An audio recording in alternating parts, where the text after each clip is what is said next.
This is a retelling of the famous death of Arthur, or the Morte du Arthur. You say the old are wise. That's a lie. I'm no wiser now than I was when I was a boy. I'm better at hiding the truth. I have gravitas, a stately manner, lordly airs. I raise an eyebrow, and men's voices stumble. It's not my insight that frightens them. It is careful play acting, a sham of intelligence, gravitas.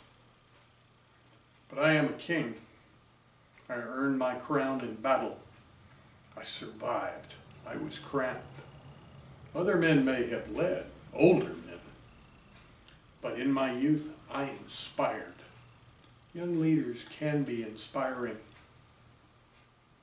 while old ones can be skillful. Kings need to be careful of both. I am an old king. I rule in peace. My wars are won. My people are safe. Peace is a most deadly time for an old king. Few allies remain from those heady days of my youth. Time steals more from us than just ourselves. Of the paladins of my youth, only two remain. One, a monk, seeks forgiveness for a life of violence. The other, a scarred cripple whose rheumy glare inspires not but mockery and laughter. Two rusty fingers are all that remain of my once iron fist. It is damp tonight. My bones ache. I don't sleep much. Most nights I wander the halls. I'm a ghost before death haunting my own castle. People move around me. Others manage my kingdom. They would spare me from the exercise of my will. My power slips away. It is a dangerous thing to be an old king.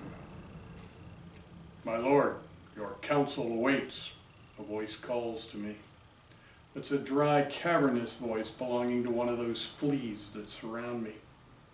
Let them wait. I dismiss him from my mind. The air is cool at the window and full of the sweetness of summer. It reminds me of another summer, one of sunshine and laughter. The voice intrudes again. My lord, your counsel calls for you, but I do not call for them. The voice retreats. I close my eyes again, thinking of laughter, her laughter. I can still see her, still taste her. I can smell the sun, the scent of crushed grass on her warm skin. My counsel makes demands of me, and made demands even then. They demanded I take a queen, make a dynastic match. Instead, I chose a woman. It didn't last. We hadn't known it wouldn't. At the time, I was willing to defy them all. But then, I hadn't learned about compromise, or arrangements, or accommodations yet. I hadn't learned to be bent. I hadn't learned to walk in shadows. I still slept at night. My lord, a new voice demands attention. The counsel awaits. This is one who will not be put off. It is full of annoyance at being ignored by a king it considers an inferior. The council's purpose is to wait the pleasure of the king, I say. Perhaps you would prefer the council to decide the matter without you? He sneers. The council may do as it wills. I care not. I am king, and it is my will that rules here, not theirs or yours. He leaves. My brave words are spoken without much substance. I'm a king in name, but the council rules. And that one rules the council. There was a time when my word would have sent them all packing. It's a dangerous thing to be an old king. That one would take my place. That's the matter before them this night. Who is to be my successor?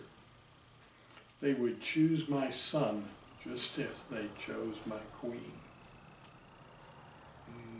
My summer sunshine ghost returns. You loved her then? Drifts in the questioning voice. I never loved her. But you chose her over me. Never. You married her, made her your queen. But I wanted you. As the king's harlot, I think not. I loved you. Always. She's gone. I do not try to hold back the tears. Tears and ghosts are the only true things I have left. The day comes.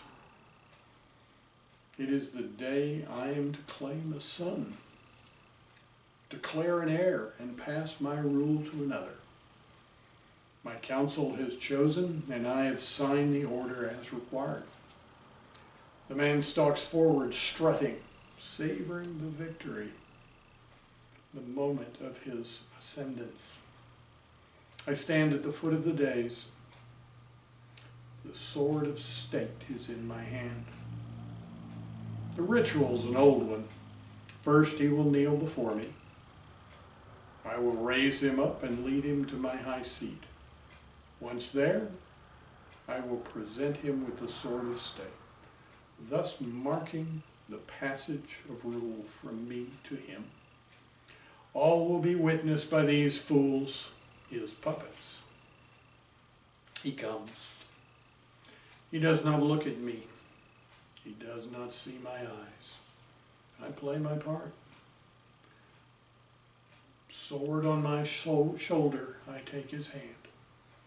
I lead him up the steps. As we reach the top, I step aside, yielding my place to him. He sits. The shock of my thrust confuses him. He can see the sword. It is plunged deep in his belly. He looks at me now. I stand before him, the sword hilt still in my hand.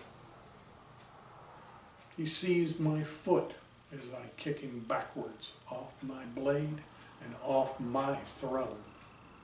He strikes the ground, and his world goes black.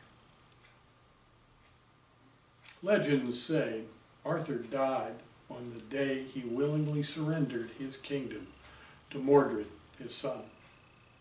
The two men met between their armies, and after agreeing to terms, they were about to return to their respective sides when a snake, surprised in the grass, prompted an accompanying knight to draw his sword to kill it. The flourishing blade was interpreted by all as treachery, and both armies fell on one another.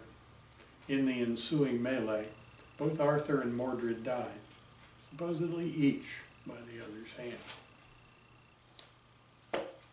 I hope you've enjoyed my version of the Morte du Arthur.